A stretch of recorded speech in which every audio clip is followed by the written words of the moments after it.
Feynman thought about it for a while. Finally, he accepted. Here's how he put it to his wife. Okay, I am going to commit suicide for 6 months. But once he took the assignment, he attacked it, visiting engineers across the country to learn everything he could about how the space shuttle worked. Feynman wasn't a rocket scientist, but he had helped build the atomic bomb at Los Alamos, and he had won a Nobel Prize for his work in quantum electrodynamics. Among his physicist peers, he was thought of as a wizard.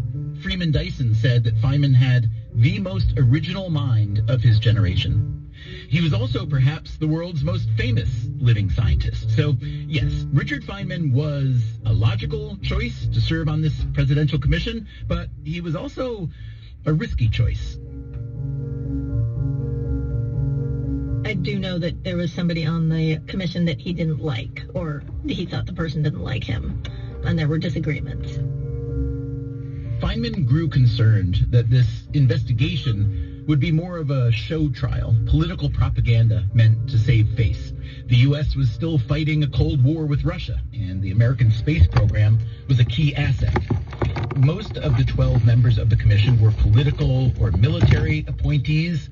Feynman worried that Chairman Rogers would try to sideline him, maybe even withhold information. But having spent a lifetime teaching physics at Caltech, Feynman had no shortage of former students now working for NASA and at NASA's Jet Propulsion Lab, which is at Caltech, just down the road from Feynman's archives, where we are today. So I'm wondering what this is, like who gave him this piece of paper and then he made notes on it. Space shuttle operations entail a significant degree of risk. And then that's circled, and then what do you think? Oh, what do you think the magnitude of the risk is? The magnitude of the risk, Feynman learned, varied greatly depending on who you asked. NASA management had put the risk of a shuttle disaster at around 1 in 100,000. Feynman thought this was absurd. It implied, as he later wrote, that you could put a shuttle up every day for 300 years expecting to lose only one. The engineers at NASA, the people responsible for actually building and knowing the thing, they put the risk of a disaster at 1 in 100. The engineers, for all their technical ability, they knew this was still a dangerous enterprise. Feynman wrote, "What is the cause of management's fantastic faith in the machinery?" This section describes possible shuttle accidents leading to catastrophic failure, and then he's got some notes in the margins. In Washington, the commission began to interview witnesses. Feynman didn't think Chairman Rogers was trying very hard to get to the true cause of the explosion, so Feynman began asking questions, sharp, unrelenting questions, questions about the science. During a break, Chairman Rogers was overheard in the men's room complaining to the astronaut Neil Armstrong, who also sat on the commission. He said, "Feynman is becoming a real pain in the ass." Feynman, known in these archival documents as RPF, felt the investigation was becoming a whitewash. Right. RPF calls Graham again, do something, feel frustrated and miserable. Serving on the commission had been as dreadful an experience as Feynman had feared, but he kept digging. Now, he had come to believe that the Challenger exploded because of the failure of what are called O-rings, small circular seals designed to prevent fluid or air from leaking during a mechanical process. The solid rocket boosters on the Challenger contained O-rings that were meant to expand and contract as needed. They were made from a synthetic rubber called Viton. It had been suggested to Feynman that the O-rings might fail under certain weather conditions. Tina calls RPF after working on his car in D.C. winter cold and notes that O-rings are not very flexible in cold weather. Could that have been a factor since it was very cold on the day of the launch? RPF sounds like a good possibility.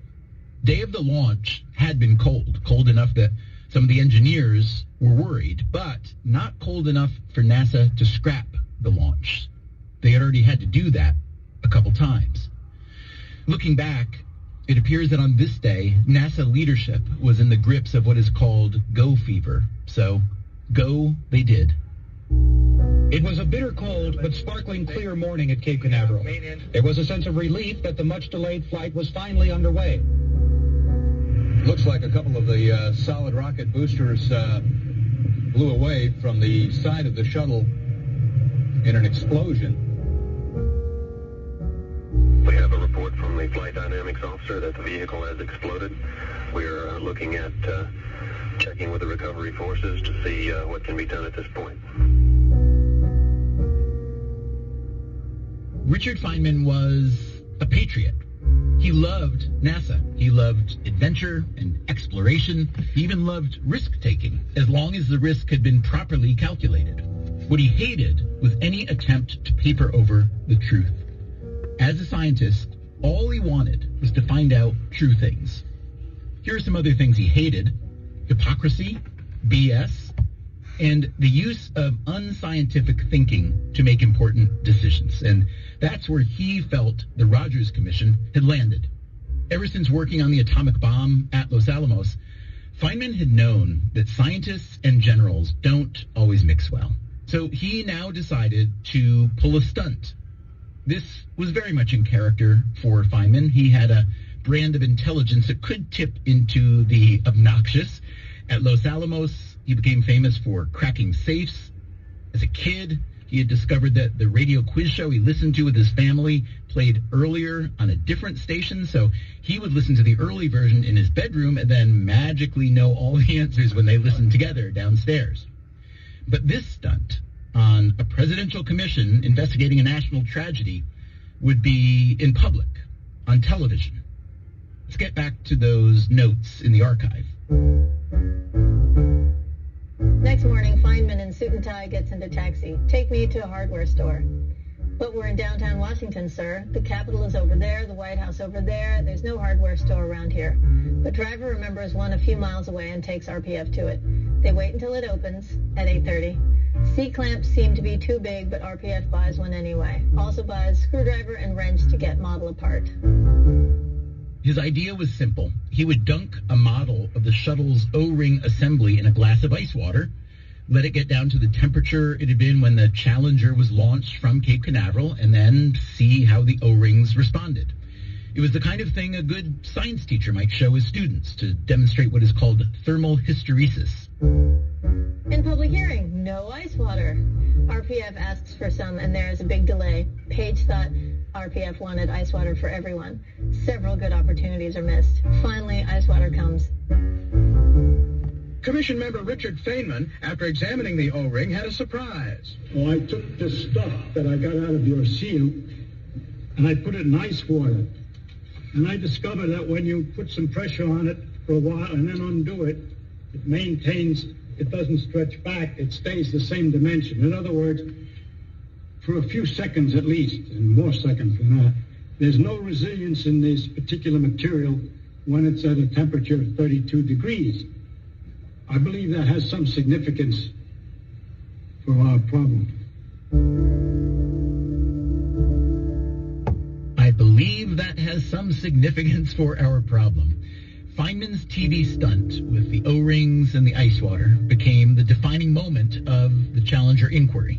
And it's just such a mic drop, you know?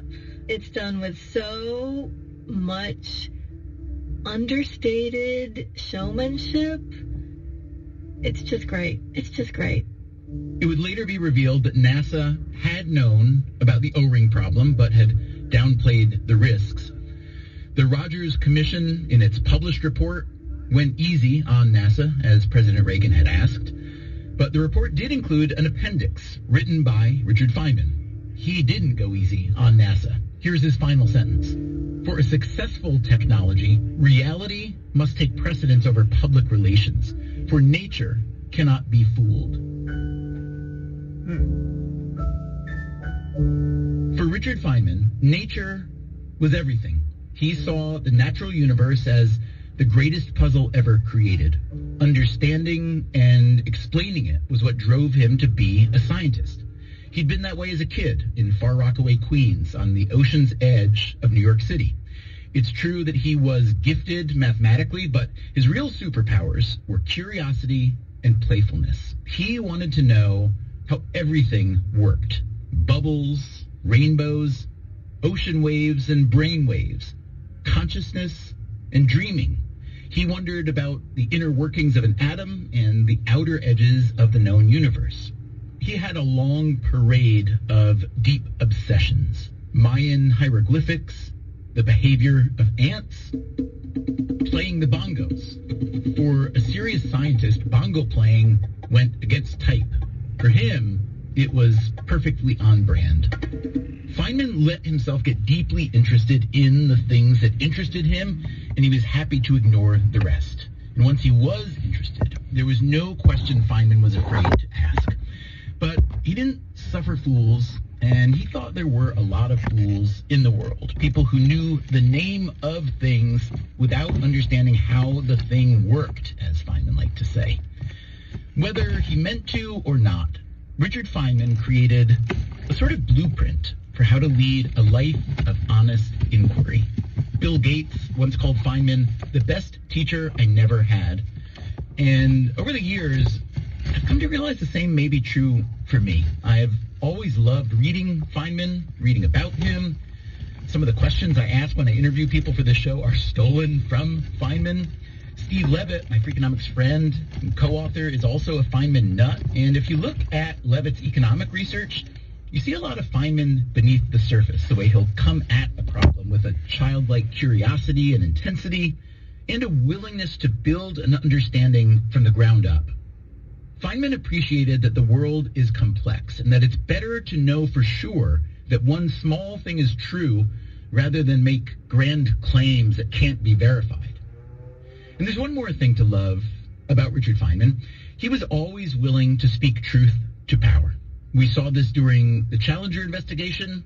We saw it back at Los Alamos when the much more experienced physicists who were running the project realized that the aggressive kid with the Queen's accent was always shouting down what he called lousy ideas, and he was usually right. Strikes me that there are a lot of lousy ideas floating around these days, but there aren't many people who are both willing and able to shout them down. And by able, I mean taking apart a bad argument with the rigor of a scientist and the patience of a teacher.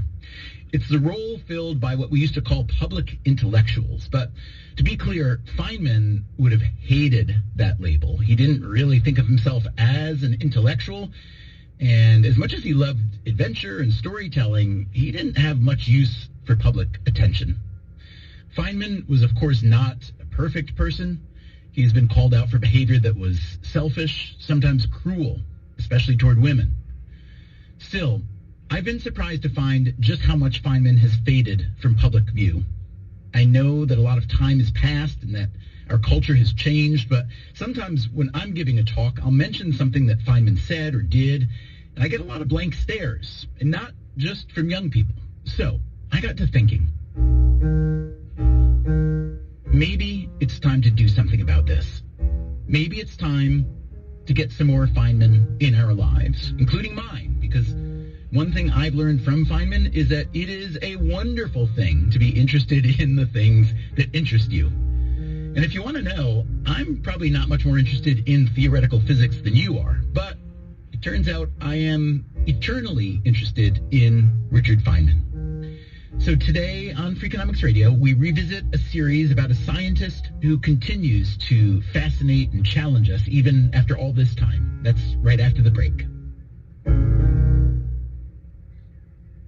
Freakonomics Radio is supported by Progressive Insurance. From the moment car insurance is quoted to the moment it's purchased, drivers can discover a variety of ways to stay protected. More at Progressive.com. Freakonomics Radio is supported by Odoo. Odoo streamlines every aspect of a company into one simple business management platform. More information at Odoo.com. Support for KUER comes from Feldman's Deli, featuring a dog-friendly patio and an upcoming peach-themed light summer menu. Open Tuesday through Saturday. Feldman'sDeli.com. Headland Construction, providing renovation and design services, working to provide trust and personalized attention from planning through completion. HEDLUND construction.com. Author Ada Ferrer's mother made an impossible decision. She left her older son in Cuba when she fled to the U.S. with baby Ada. That moment represented like a kind of original sin. Join me, Adrian Florido, as I talk with Ferrer about her new memoir, Keeper of My Kin, here on All Things Considered. This afternoon at 4, right here on KUER.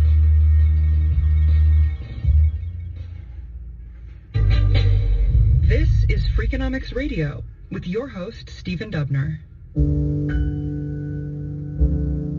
Part 1. The Curious Mr. Feynman. Chapter 1. Knowing the name of something. Okay, so let's start. Ralph, just say your name and what you do. I'm Ralph Layton, and I'm not sure what I do.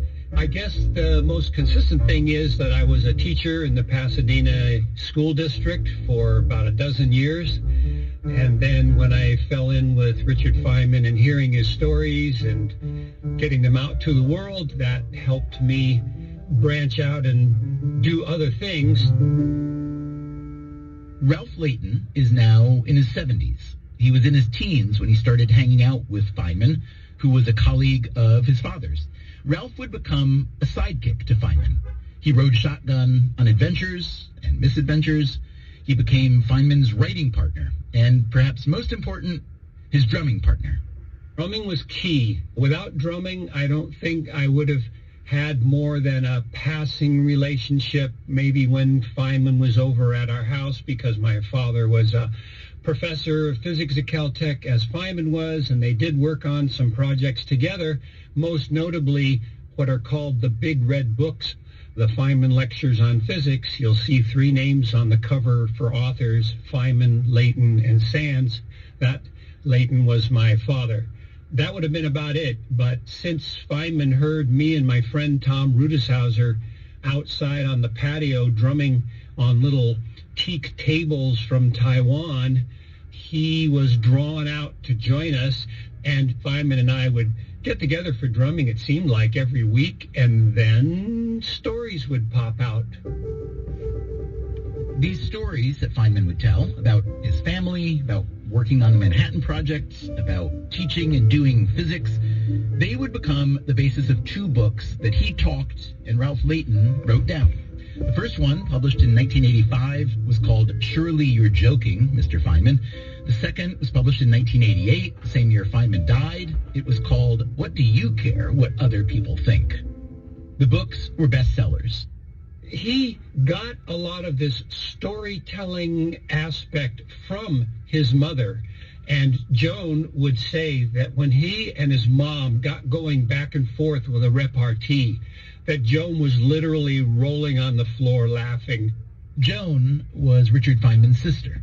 9 years his junior, whom he was a real mentor to and encouraged her to go into science despite their mother saying, oh, women's brains are different, they can't go into science, blah, blah, blah. Joan Feynman also became a physicist, an astrophysicist, known for her study of auroras, which her brother first taught her about when they were kids. And Feynman's mother was quite a great balance to his father, who, being a real fan of science and all that, was at the same time kind of, I don't know how to say, kind of intense and embarrassing at times to the rest of the family in his intensity. Like, he was a strict vegetarian, and that's kind of early days to be a strict vegetarian. And they'd come out at a restaurant, you know, the whole family's there, and they would serve him the dish, and he'd say, I know you cooked that in a frying pan that had, you know, some bacon fat in it. And Richard's kind of, you know, sliding under the table out of embarrassment. Richard Feynman was born in 1918. His parents were named Lucille and Melville. His family was Jewish, but he didn't have much connection to religion or even to a tribal affiliation. His father was a uniform salesman. He liked to tell Richard that people who wear uniforms are the same as everyone else, but the uniform tricks people into thinking otherwise. The Depression hit the family hard, and they moved around a good bit. They wound up in a crowded house in Queens.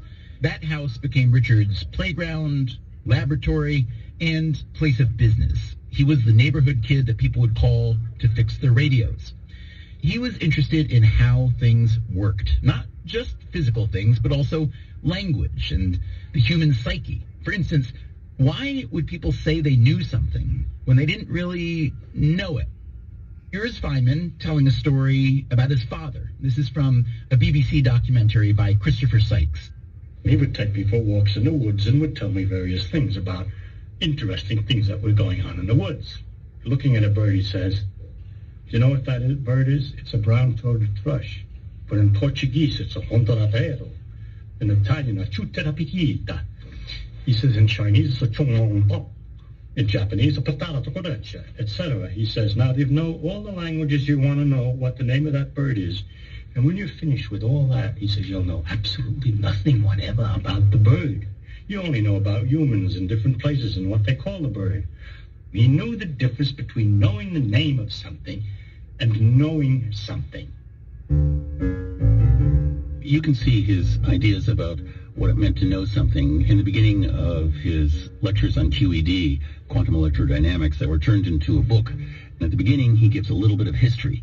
And then at the end of it, he says, is this history true? No. He says, this is a little story that physicists tell ourselves. I have no idea what the actual history is, but this is the kind of little thing that we have in our minds. And now let's get to the real stuff, the science. That is Charles Mann, a science journalist and the author of several excellent books about science. For one book called The Second Creation, about the history of modern physics, Mann and his co-author Robert Crease interviewed Richard Feynman extensively in the mid-1980s. He was in the forefront of the efforts to construct the Standard Model, which is one of the great accomplishments of science and one of the great accomplishments of the human mind, as far as I'm concerned. And the Standard Model is what? That's the picture of all the particles and forces in the universe except for gravity. And it provides answers to all the sort of ordinary questions of science. You know, why is the sky blue? And why does the sun shine?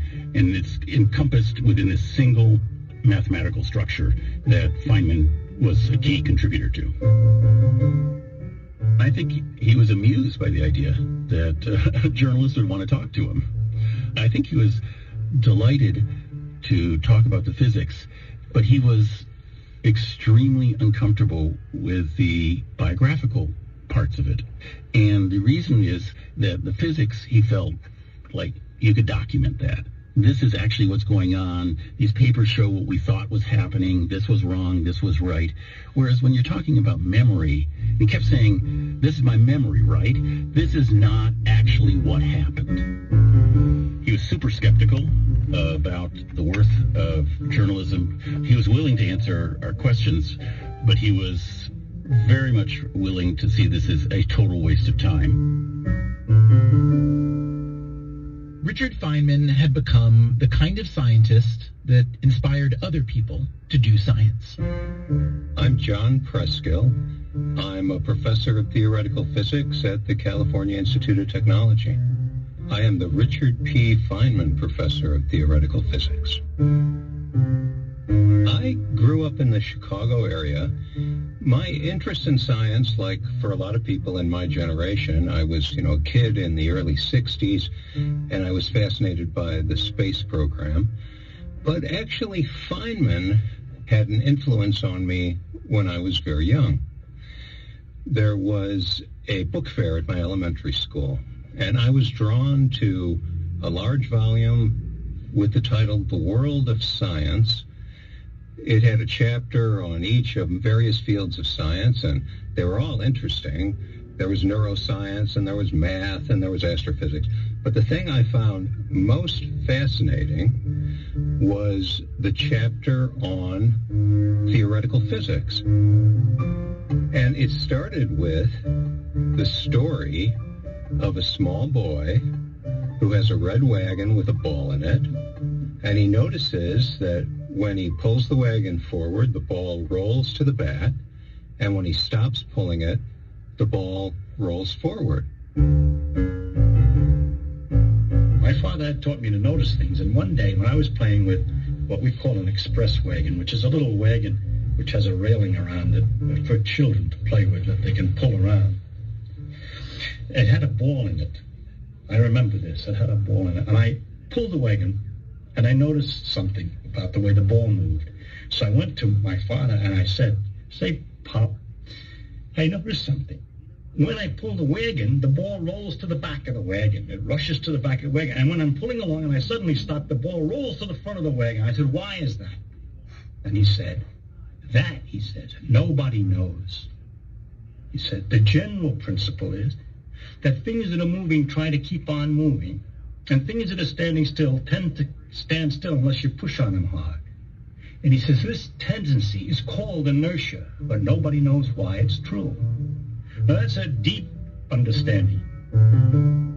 Okay, so years later, I dug up the book and discovered that all of the chapters were based on interviews with Caltech faculty, where Feynman was a professor, and that certainly had an influence on me choosing a scientific career and becoming a physicist. And so 21 years later, I joined Feynman on the Caltech faculty. So go figure. Ralph Layton. My father would describe when someone would come to, "Remind me, please, what's the anode and the cathode? Which one is which?" And he'd ask these questions which a lot of people would be reluctant to ask because it sounds like a stupid question, So anyway, the professor trying to explain his theory would start from the ground up, because Feynman would take him back to the first, simple, and then build and build and build. And then at some point, the professor would say, "Oh, I see what I got to do." In other words, he'd find the hole in his theory. He kind of could feel the physics and see how it's going to come out, and then construct the pathway of how to get there. But then he would say to the students, "I'm really sorry, I want to give you by example how to feel the physics, but I can't really teach you how to feel the physics." He was a brilliant theoretical physicist, but what really made him stand out was his humanity. That's the reason that he was such a good popularizer of science, because he understood that this is not just about the numbers, that there is beauty in it. I'm Dr. Helen Cherski, and I'm a physicist who studies the ocean at University College London. If you look back at the books of his that were most popular and the lectures that were most popular, of course you can do the technical stuff. He's very, very good at explaining and synthesizing knowledge, but what he's really doing is making it human. And there's that very famous quote of the discussion with an artist. I have a friend who's an artist, and has sometimes taken a view which I don't agree with very well. He'll hold up a flower and say, "Look how beautiful it is." And I'll agree, I think. And he says, "You see, as I as an artist can see how beautiful this is, but you as a scientist, take this all apart and it becomes a dull thing." And I think that he's kind of nutty. First of all, the beauty that he sees is available to other people, and to me too. I believe, although I may not be quite as refined as aesthetically as he is, that I can appreciate the beauty of the flower. At the same time, I see much more about the flower than he sees. I could imagine the cells in there, the complicated actions inside, which also have a beauty. I mean, it's not just beauty at this dimension of 1 centimeter. There's also beauty at a smaller dimensions. The inner structure, also the processes, the fact that the colors and the flower are evolved in order to attract insects to pollinate it. The science knowledge only adds to the excitement, the mystery, and the awe of a flower. It only adds. I don't understand how it subtracts. Oh, I think he had what one might call childlike curiosity, which I think most children have. The question is, do they lose it before they get to adulthood? And I think that he was a strong enough-willed person who wanted to think in his own way for himself, that he kept that childlike curiosity. Okay, well, let's see. I'm Stephen Wolfram, and I do science and technology, and I've done that for many years. I think Dick Feynman he liked being on his own, doing his thing. He was not interested really in organizing other people to do things. When one goes through school, one is often just told, this is true, this is true, this is true. Well, why is it true? For him, at least when I knew him, he would always say, but why? Can we figure out why that's true? Is it even true? The thing that was important about his way of thinking, he didn't end up making many mistakes. And the reason is because everything was built on bedrock in the end. He just wanted to get down to the bedrock and understand why it would be true for himself. And I would say that he was not a prolific reader of other things. He was much more interested in let me figure it out for myself. And part of the reason for that was, one, because he found that a much more secure way to think, and two, because what he liked was figuring stuff out. He wasn't really that interested in being the scholar and studying the detailed history and literature of something. To be honest with you, sometimes I think he took this too far. John Preskill. It's not the best advice necessarily for all students. Put all the books away and figure it out yourself. Well, there's something to that. Of course, if you really do think it through for yourself and solve it yourself, then you arrive at a deeper appreciation than if you just read about it. That's true. But, all those other guys and gals who've been writing all these papers and books, they're not so dumb. And they know some things that maybe you should know too. So sometimes I felt, he put a little too much emphasis on you got to work it out yourself. But that was very much part of his credo. By the time I knew Feynman, I came to Caltech in 1983, and he died 4.5 years later. And I don't think he was the Feynman of legend. He was still extraordinary in terms of, the depth of curiosity, and he still had the charisma and, of course, a great storyteller.